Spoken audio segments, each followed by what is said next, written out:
दोस्तों, किसी ऐसी कंपनी के बारे में सोचिए जो डिफेंस सेक्टर के लिए प्रोडक्ट बनाती है। चलिए ठीक है, ऐसी कंपनी जो डिफेंस के साथ साथ जो स्पेस के लिए जो रॉकेट वगैरह जाते हैं उसके लिए असेंबली यूनिट का काम करती है, उसके लिए भी जो कंपोनेंट बनाती है।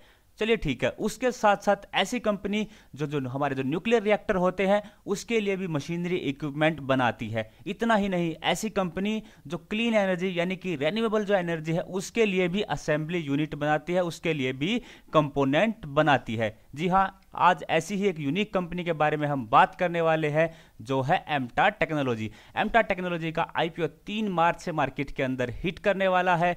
इस वीडियो के अंदर आईपीओ का कंप्लीट डिटेल्स देखेंगे, कंपनी के financial valuation, strength, weaknesses, future prospect, सब कुछ इस वीडियो के अंदर डिस्कस करने वाले हैं। तो बने रहिएगा मेरे साथ ओनली टेक्निकल चैनल पर। अगर दोस्तों आपने मेरा चैनल अभी तक सब्सक्राइब नहीं किया है तो ऐसी इंपॉर्टेंट वीडियो पाने के लिए प्लीज मेरे चैनल को सब्सक्राइब कीजिए। तो चलिए दोस्तों, शुरुआत करते हैं आईपीओ की इंपॉर्टेंट डिटेल्स से। तो इशू का जो साइज रहेगा इस आईपीओ का वो होगा 596 करोड़ का, जिसमें से जो फ्रेश इशू है वो 123 करोड़ के अराउंड होगा और जो बाकी जो बचा होगा वो होगा ऑफर फॉर सेल। आईपीओ की जो इंपॉर्टेंट डेट्स होंगी उसके अंदर 3 मार्च से आप लोग जो है इसके अंदर अप्लाई कर सकते हैं और जो लास्ट डेट होगी अप्लाई करने की वो होगी 5 मार्च, यानी कि 3 से 5 मार्च के बीच इस आईपीओ के अंदर आप अप्लाई कर सकते हैं। अलॉटमेंट की जो फाइनलाइजेशन की डेट होगी वो 10 मार्च होगी। रिफंड जो होगा यानी कि जिसको आईपीओ नहीं मिला तो रिफंड का जो इनिशिएशन होगा वो 12 मार्च से शुरू हो जाएगा। आपके डीमैट अकाउंट के अंदर यानी कि जो सक्सेसफुल है उनके डीमैट अकाउंट के अंदर 15 मार्च को क्रेडिट हो जाएगा। और जो टेंटेटिव जो डेट है इस शेयर की लिस्टिंग की वो होगी 16 मार्च। आईपीओ का जो इन्होंने प्राइस रखा है वो 574 से 575 रुपये पर शेयर रखा है और फेस वैल्यू इन्होंने रखी है 10 रुपये।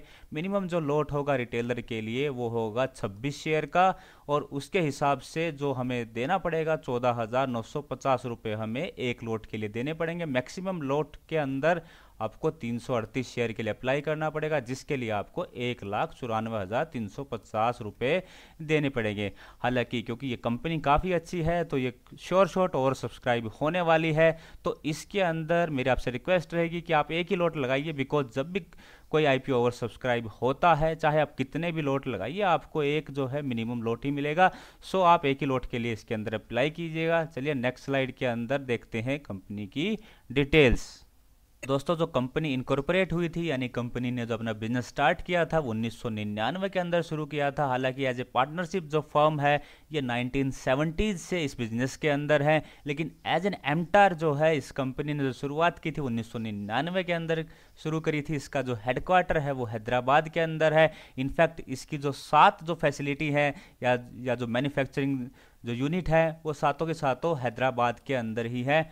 अगर हम बात करें जिस सेक्टर से बिलोंग करती है तो ये प्रिसीजन इंजीनियरिंग इंडस्ट्री का सेक्टर है, यानी कि वो सेक्टर जिसके अंदर काफ़ी हाई प्रिसीजन, एकदम एक्यूरेट और मिनिमम टॉलरेंस वाली जो है मशीनरी बनाई जाती हैं। तो इसका जो सेक्टर है, जिस सेक्टर के लिए मशीनरी बनाता है वो सेक्टर है न्यूक्लियर सेक्टर, हमारा डिफेंस का, क्लीन एनर्जी का एंड स्पेस सेक्टर का। अगर मैं आपको नेक्स्ट स्लाइड के अंदर दिखाऊं तो ये देखिए, ये कुछ हाई प्रिसीजन वाले जो हैं प्रोडक्ट्स हैं जो अलग अलग सेक्टर के अंदर आप यहाँ देख सकते हैं। ऑटोमोबाइल से लेके नीचे फ्यूल सेल यानी कि क्लीन एनर्जी से जो रिलेटेड जो भी हाई प्रिसीजन वाले प्रोडक्ट हैं आप ये देख सकते हैं। इस तरीके के ये प्रोडक्ट जो है कंपनी बनाती है। और कंपनी के प्रोडक्ट पोर्टफोलियो की बात करें तो काफ़ी डाइवर्सिफाइड प्रोडक्ट पोर्टफोलियो आप देख सकते हैं। लिक्विड जो है प्रोपल्शन इंजन बनाती है, जीएसएलवी यानी कि जियो स्टेशनरी जो है सैटेलाइट लॉन्च व्हीकल है मार्क 3, उसके लिए इन्होंने बनाया था। अग्नि जो प्रोग्राम है उसके लिए भी बनाया है इन्होंने। फ्यूल सेल जो क्लीन एनर्जी के अंदर यूज़ करे जाते हैं हमारी रेन्यूएबल एनर्जी के अंदर, वो भी ये कंपनी बनाती है। Fuel machining head, bridge column और भी काफ़ी जो है तरीके के जो है हाई प्रिसीजन क्रिटिकल जो है असेंबली या प्रोडक्ट जो है कंपनी बनाती है। प्रमोटर की बात करें तो आप देख सकते हैं इसके ढेरों प्रमोटर हैं। पूरी जो प्रमोटर फैमिली है उसके पास आईपीओ से पहले लगभग 50% होल्डिंग है। इसके साथ साथ एक और प्रमोटर फैमिली है जिसके पास लगभग 12% इसके कंपनी के शेयर हैं। यानी कि टोटल अगर बात करें तो प्रमोटर के पास लगभग 62% जो है होल्डिंग है आईपीओ से पहले। और इसके जो क्लाइंट की बात करें तो ज़बरदस्त क्लाइंट है दोस्तों। इसके इसरो इंडिया का जो है स्पेस रिसर्च ऑर्गेनाइजेशन जो है वो इसका क्लाइंट है। NPCIL यानी कि जो न्यूक्लियर पावर जो कॉरपोरेशन है इंडिया का, DRDO डिफेंस रिसर्च जो है development organization, Bloom Energy US base एक कंपनी है, रफेल और एल्बिट जैसे शानदार जो हैं इस कंपनी के पास क्लाइंट हैं। तो हाई प्रिसीजन प्रोडक्ट की बात हो गई। अगर बिजनेस वर्टिकल की बात करें तो जैसा कि मैंने आपको बताया, defence sector, space sector, clean energy and nuclear power काफ़ी स्ट्रेटेजिक और काफ़ी इंपॉर्टेंट सेक्टर के अंदर इसके बिजनेस वर्टिकल्स हैं। साथ साथ अब इन्होंने जो है स्क्रूज का भी बिजनेस स्टार्ट कर दिया, यानी कि जो पोर्टफोलियो है उसको धीरे धीरे डाइवर्सिफाई करने में लगे हुए हैं। चलते हैं एक बार कंपनी की वेबसाइट के ऊपर। ये देखिए, ये है कंपनी की वेबसाइट जहां मैंने आपको बताया था nuclear energy, defence, aerospace, space, ये बॉल स्क्रू जो इन्होंने अभी बिजनेस स्टार्ट किया है, क्लीन एनर्जी, और ये जो है मरीन सेगमेंट के अंदर भी कंपनी जो है अपना जो पोर्टफोलियो है उसको डाइवर्सिफाई कर रही है। तो ये है कंपनी की वेबसाइट। चलिए अब चलते हैं कंपनी के रिजल्ट यानी फाइनेंशियल चेक करते हैं। रिजल्ट आपके सामने है। यहाँ जो मैंने फाइनेंशियल लगाए हैं वो 31 मार्च 2018 से लेके 30 दिसंबर 2020 तक के जो फाइनेंशियल आपके सामने है। टोटल एसेट की बात करें, ये जो सारा का सारा जो फिगर है वो मिलियंस के अंदर है। तो जो टोटल एसेट है वो 31 मार्च 2018 को 2810 मिलियन था, यानी कि 281 करोड़ था। उसके बाद ये लगभग 305 करोड़, फिर 346 एंड देन लास्ट में 381। अगर टोटल एसेट की बात करें तो उसमें स्टेडी ग्रोथ है, काफ़ी अच्छी ग्रोथ हमें दिखाई दे रही है। टोटल रिवेन्यू को देखें तो आप देख सकते हैं 1605 मिलियन यानी कि 160 करोड़, उसके बाद 185, उसके बाद 218 और अब 177 हो चुके हैं। तो रिवेन्यू के अंदर भी जो ग्रोथ है काफ़ी डिसेंट है।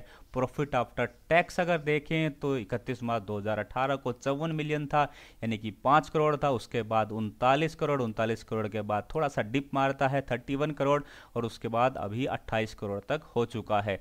हालांकि जो प्रॉफिट आफ्टर टैक्स है उस तरीके से ग्रो नहीं कर रहा है। इसका एक रीज़न कोरोना भी हो सकता है, बिकॉज इनकी काफ़ी सारी जो मैन्युफैक्चरिंग फैसिलिटी है वो कोरोना के टाइम पे, लॉकडाउन के टाइम पे जो है वो बंद रही होगी।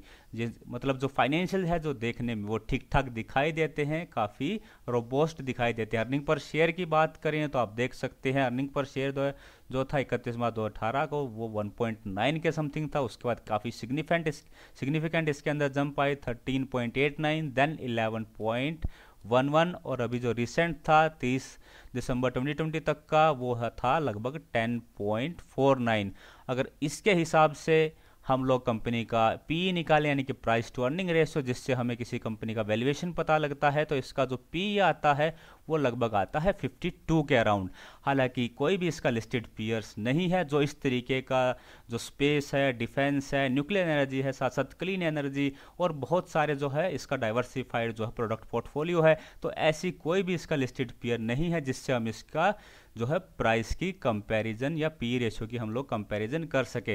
हालांकि अगर हम इसको हिंदुस्तान एरोनॉटिकल या फिर भारत डायनामिक्स से कंपेयर करते हैं तो हमें ये काफ़ी महंगा दिखाई देता है, बिकॉज उनका पी है जो 12 से 13 के आसपास है। जबकि हम इसको जो बॉल बेरिंग या जो कंपनी है जैसे कि SKF इंडिया है, टिमकैन है, सेफलर इंडिया है, अगर हम उनसे कंपेयर करते हैं तो उनका जो पी है 55-60 के अराउंड है, तो फिर ये हमें रीजनेबल दिखाई देता है। हालांकि प्री IPO यानी कि IPO से पहले एक डील जरूर हुई थी, उन्होंने उस समय जो शेयर का जो प्राइस जो उनके लिए रखा था वो 185 के राउंड रखा था, और अभी जो IPO लेके आए हैं उसके अंदर उसमें 575 इन्होंने प्राइस रखा है। तो उसके हिसाब से हमें ये थोड़ा सा महंगा दिखाई देता है, लेकिन कंपनी इतनी शानदार है कि इस महंगे वैल्यूएशन को भी आई थिंक अफोर्ड कर सकती है। चलिए एक बार पीयर्स के साथ इसका कंपैरिजन देख लेते हैं। हालांकि जैसे मैंने आपको बताया कि जो एमटार टेक्नोलॉजी है वो हर तरीके के प्रोडक्ट बनाती है, तो इसका जो है एग्जैक्ट पीयर्स ढूंढना काफ़ी मुश्किल है। जैसे कि ये सेफलर इंडिया, SKF और टिमकैन है, तो ये जो हमारा स्क्रू वाला जो बिजनेस होता है वो ये कंपनी करती है। जबकि महिंद्रा डिफेंस हुआ या गोदरेज एंड बॉयस हुआ या फिर L&T हुआ, ये जो है डिफेंस सेक्टर से भी रिलेटेड कंपनी है। यानी कि इतना डाइवर्सिफाइड जो पोर्टफोलियो किसी का नहीं है। अगर हम कंपैरिजन करें, अगर हम नेट मार्जिन के ऊपर जाएं तो आप यहाँ देख सकते हैं इसका नेट मार्जिन है 14 के अराउंड, और पीयर से जब हम कंपैरिजन करते हैं तो सिर्फ टिमकैन इंडिया है जो इससे अच्छा मार्जिन लेके आता है, यानी कि इसका जो मार्जिन है काफ़ी अच्छा है। ROC यानी कि रिटर्न ऑन कैपिटल एम्प्लॉयड की बात करें तो वो भी आप देख सकते हैं काफ़ी कम्पिटिटिव हमें दिखाई देता है।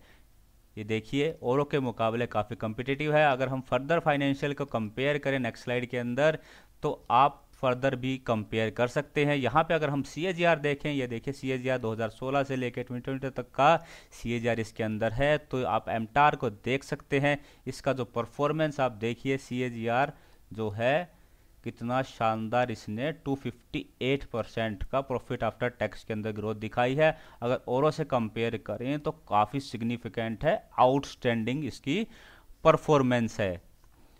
तो ये बात होगी IPO का डिटेल फाइनेंशियल हम लोगों ने देख लिया। चलिए नेक्स्ट स्लाइड के अंदर चलते हैं।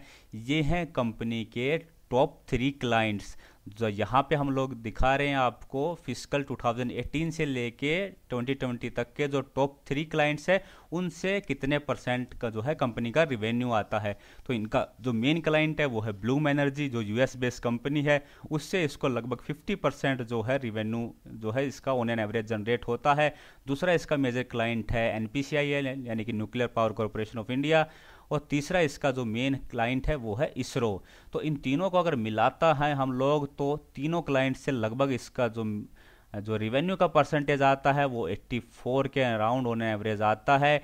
यानी कि इसके पास क्लाइंट अच्छे हैं, काफ़ी अच्छे हैं, लेकिन काफ़ी लिमिटेड क्लाइंट है। सिर्फ 3 क्लाइंट से ही इसका 84% के अराउंड रिवेन्यू आता है। अगर कल को कोई भी क्लाइंट ये मिस हो जाता है इससे, या फिर कोई इससे भी अच्छी कोई कंपनी आ जाती है, तो इसके लिए दिक्कत का जो है प्रॉब्लम हो सकती है। तो ये हो गया हमारा इसका रिवेन्यू कहाँ कहाँ से किस किस कंपनी से आता है। चलिए अब अपने वर्डिक्ट की तरफ चलते हैं कि इस IPO के अंदर हमें अप्लाई करना चाहिए या फिर नहीं। तो उसके लिए सबसे पहले हम देखेंगे कंपनी के एडवांटेजेस। तो सबसे पहला एडवांटेज हमें लगता है कि जिस सेक्टर से बिलोंग करती है, जो प्रिसीजन इंजीनियरिंग का जो सेक्टर है, उसका जो CAGR यानी कि कंपाउंडेड एनुअल जो ग्रोथ थी वो 2016 से 20 के अंदर थी, वो लगभग 7.1 थी, और आगे भी एक्सपेक्टेड है कि 6 to 7% ये रहने वाली है, जो कि काफ़ी डिसेंट है और इस कंपनी को भी उसका फ़ायदा होगा। अगर FDI यानी कि फॉरेन डायरेक्ट इन्वेस्टमेंट की बात करें, तो गवर्नमेंट ऑफ इंडिया ने जो है मैन्युफैक्चरिंग कंपनी के अंदर जो है FDI को 100% कर दिया है, और उसके अंदर भी अगर सब कैटेगरी डिफेंस मैन्युफैक्चरिंग की बात करें तो उसके अंदर जो है FDI 74% है, जिसका कंपनी को ज़रूर फ़ायदा मिलेगा। और क्योंकि ये इंडियन कंपनी है तो इसको मेक इन इंडिया और आत्मनिर्भर भारत जैसी जो स्कीम है गवर्नमेंट की, उससे भी, उस पॉलिसी से भी काफ़ी फ़ायदा होने वाला है। साथ साथ जो कंपनी का पोर्टफोलियो है आप देख सकते हैं काफ़ी डाइवर्सिफाइड है। कोई भी ऐसी कंपनी नहीं है जो स्पेस हुआ, क्लीन एनर्जी है, न्यूक्लियर पावर है, डिफेंस है, और इसके साथ साथ अभी इन्होंने जो स्क्रू का जो बिजनेस शुरू किया है, तो काफ़ी डाइवर्सिफाइड कंपनी है, फाइनेंशियल भी ठीक ठाक है, और डोमेस्टिक के साथ साथ कंपनी की इंटरनेशनल रीच भी है। इनफैक्ट जो इसका जो रिवेन्यू आता है वो 60% जो रिवेन्यू है वो बाहर से यानी कि फॉरेन कंपनी से आता है, 40% जो इसका रिवेन्यू है वो डोमेस्टिक मार्केट से आता है। तो कंपनी काफ़ी अच्छी कंपनी है। और अगर जो पांचवा एडवांटेजेस की मैं बात करूं, बिकॉज जिस सेक्टर से बिलोंग करती है, जैसे क्लीन एनर्जी हुआ, स्पेस एक्सप्लोरेशन हुआ, या फिर जो जो न्यूक्लियर हमारा जो सेक्टर है, उससे अगर हम कंपेयर करें तो उसका जो फ्यूचर ग्रोथ देखें तो काफ़ी शानदार होने वाला है। इनफैक्ट जो क्लीन एनर्जी होगा वो आगे जो है फ्यूचर सेक्टर होने वाला है और काफ़ी रैपिडली वो ग्रो करने वाला है। अगर वो रैपिडली ग्रो करेगा तो उसके लिए जो असेंबली यूनिट होगी, उसके लिए जो अलग अलग तरीके के जो इक्विपमेंट होंगे, वो बनाने वाली जो कंपनी है जैसे कि एमटार है, तो उसको डेफिनेटली फ़ायदा होने वाला है। तो ये कंपनी के लिए होगी स्ट्रेंथ की बातें, एडवांटेजेस बातें। चलिए अब नेक्स्ट स्लाइड के अंदर देखते हैं कंपनी के लिए कौन सी चीज़ें डिसएडवांटेजेस हो सकती हैं। तो जैसा कि हमने प्रीवियस स्लाइड्स के अंदर देखा कि इसका जो टॉप 3 जो कंपनी है वो तो रिवेन्यू का जो है काफ़ी सिग्निफिकेंट पोर्शन, इनफैक्ट 84% जो है इसका टॉप 3 कंपनी से जो है रिवेन्यू आता है। और उसमें से भी जो ब्लूम एनर्जी है वो 50% से ज़्यादा रिवेन्यू अकेला ब्लूम एनर्जी से आता है। और इनका क्योंकि कोई भी लॉन्ग टर्म सप्लाई का एग्रीमेंट नहीं है अपने कस्टमर के साथ, तो कल को अगर कोई एक भी कस्टमर इनसे हट जाता है तो कंपनी को काफ़ी भारी नुकसान हो सकता है। इनफैक्ट जो जहाँ से ये रॉ मटेरियल लेते हैं, तो अगर उनसे भी अगर मैं देखूं तो इनके जो टॉप 5 सप्लायर हैं वो इसका जो है जो रॉ मटेरियल का 65% से ज़्यादा जो है वो कंट्रीब्यूट करते हैं। यानी कि चाहे इनका क्लाइंट हो या फिर सप्लायर हो, वो काफ़ी लिमिटेड है। और अगर एक की साथ भी कोई इश्यू आता है, एक के साथ भी कोई प्रॉब्लम होती है, तो कंपनी को काफ़ी दिक्कत का सामना करना पड़ सकता है। अगर डेप्ट की बात करें तो जब मैं इसका जो रेड हेरिंग प्रोस्पेक्ट देख रहा था, जब इसके फाइनेंशियल देख रहा था, तो उस केस में मैंने देखा कि इसका जो डेप्ट है कंपनी के जो है साइज के मुकाबले थोड़ा सा हमें ज़्यादा दिखाई देता है। और अगर कंपटीशन देखें तो ऑलरेडी जो है L&T heavy engineering, Godrej and boys manufacturing और हिंदुस्तान एरोनॉटिकल, साथ साथ वोलचंदर इंडस्ट्री जैसी पहले से ही वेल स्टैब्लिश दिग्गज खिलाड़ी हैं जो इस फील्ड के अंदर हैं। हालांकि अगेन कंपनी यूनिक है, ये जो है जैसे कि L&T है या फिर गोदरेज बॉयज कंपनी है, तो ये जो है आप अपने पर्टिकुलर नीचे, आप अपने पर्टिकुलर सेक्टर के अंदर है, उस तरीके का डाइवर्सिफाई जो है जैसे कि एमटार है वो इनमें से कोई कंपनी नहीं है। और जब मैं इसका जो रेड हेरिंग प्रोस्पेक्ट देख रहा था उसके अंदर एक और काफ़ी इंटरेस्टिंग इंसिडेंट मेरे सामने आया कि 2014 के अंदर जो इनका ऑफिस था उसमें आग लगने की वजह से, फायर इंसिडेंट की वजह से इनके जो ज़्यादातर जो रिकॉर्ड थे 99 से लेके 2014 तक के वो डिस्ट्रॉय हो गए हैं। यानी कि जो इनका जो रिकॉर्ड है उस समय का वो काफ़ी इरेगुलरली मेंटेन है, जो कहीं ना कहीं माइंड में जो है डाउट क्रिएट करता है। तो दोस्तों हमने पूरा डिटेल्स देख लिया है आईपीओ का, कंपनी के फाइनेंशियल स्ट्रेंथ, वीकनेसेस, हम लोग सब कुछ देख चुके हैं। तो अब बात करते हैं कि हम इस आईपीओ के अंदर अप्लाई करना चाहिए या फिर नहीं। देखिए दोस्तों, जहाँ तक लिस्टिंग गेन की बात है तो उसके लिए हमारा अगेन सिंपल सा फॉर्मूला रहता है, हम लास्ट डे के अंदर इसका सब्सक्रिप्शन चेक करते हैं और ग्रे मार्केट के अंदर प्रीमियम देखते हैं। तो हालांकि इसका ग्रे मार्केट के अंदर अभी भी जो प्रीमियम चल रहा है वो 65 to 70% चल रहा है, यानी कि काफ़ी हेल्दी इसका ग्रे मार्केट के अंदर प्रीमियम इसका अभी फिलहाल चल रहा है। तो ऑब्वियस है आप इसको लिस्टिंग गेन के लिए बिल्कुल अप्लाई कीजिए। लिस्टिंग गेन आपका इसके अंदर 100% होने वाला है, लेकिन मेरी आपसे रिक्वेस्ट रहेगी कि लास्ट डे के अंदर इसका सब्सक्रिप्शन और उस समय जो ग्रे मार्केट का प्रीमियम है उसको देख के ही अप्लाई कीजिएगा। तो लिस्टिंग गेन के लिए हमें इसको ज़रूर अप्लाई करना है। और लॉन्ग टर्म के लिए भी कंपनी काफ़ी अच्छी है, काफ़ी डाइवर्सिफाइड पोर्टफोलियो है, स्पेशली जो इसका जो क्लीन एनर्जी के लिए या जो डिफेंस सेक्टर के लिए या स्पेस एक्सप्लोरेशन के लिए जो प्रोडक्ट बनाती है, जो असेंबली बनाती है, उस सेक्टर से इसको काफ़ी फ़ायदा होने वाला है। वो जो सेक्टर होगा आगे चल के काफ़ी ग्रोथ करेगा, तो उसके हिसाब से आप लॉन्ग टर्म के लिए भी इस कंपनी के अंदर पैसा लगा सकते हैं, लेकिन उतना ही पैसा लगाइए जैसे कि जिसके ऊपर आप रिस्क ले सकते हो। जैसा कि आपका जो पोर्टफोलियो है उसका 3 से 5% ही आप इसके अंदर लॉन्ग टर्म के लिए लगाइएगा। तो दोस्तों ये थी मेरी एमटार टेक्नोलॉजी के आईपीओ के ऊपर वीडियो। अगर आपको वीडियो अच्छा लगा हो, मैं आपके लिए जो है आपको इन्फॉर्मेशन का अगर कन्वे कर पाया हूं, तो प्लीज़ इस वीडियो को लाइक कीजिएगा, अपने दोस्तों के साथ शेयर कीजिएगा। वीडियो देखने के लिए आप सभी का बहुत बहुत धन्यवाद। जय हिंद।